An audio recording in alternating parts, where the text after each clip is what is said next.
अस्सलाम वालेकुम व्यूवर्स। आपने देखा होगा कि अक्सर बच्चों में एक प्रॉब्लम होती है बेड वेटिंग की। बेड वेटिंग की प्रॉब्लम से मुराद ये है कि वो बिस्तर पे रात सोते वक्त पेशाब कर देते हैं। उसमें बच्चियाँ भी शामिल हैं और बच्चे भी शामिल हैं, और ये बड़ी उम्र में भी ये हो सकता है।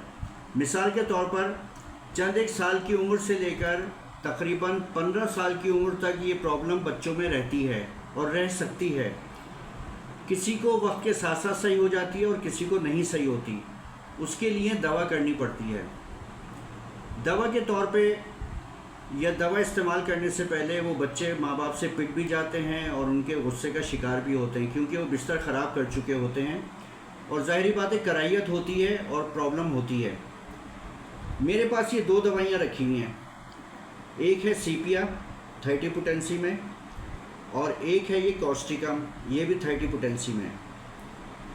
जहाँ पे बच्चियों में ये प्रॉब्लम हो तो उसमें मैं सीपिया इस्तेमाल करवाता हूँ, और जहाँ पे बच्चों में ये प्रॉब्लम हो तो उसमें कॉस्टिकम इस्तेमाल की जा सकती है। ये दवाइयाँ 90% केसेस को सही कर देती हैं। बच्चियों की और बच्चों की अलग दवा है। 90% केसेस अलग दवा से सही हो सकते हैं। लेकिन अगर इन दवा से कोई रिज़ल्ट नहीं आया तो आप रिपर्टाइजेशन कीजिए और देखें कि ये किस दवा का केस है। आया क्रियाजोट का है, साइना का है, या किसी और दवा का है, या पल्सटीला वगैरह का है। लेकिन 90% इमराज जो हैं बेड वेटिंग के इन्हीं दवा से सही हो जाते हैं। पूरी दुनिया में इससे बेहतरीन दवा इन दोनों दवाइयों से अच्छी नहीं है, बल्कि एलोपैथिक में तो इसका इलाज भी नहीं है। इसका इलाज अगर मुमकिन है तो होम्योपैथिक में मुमकिन है।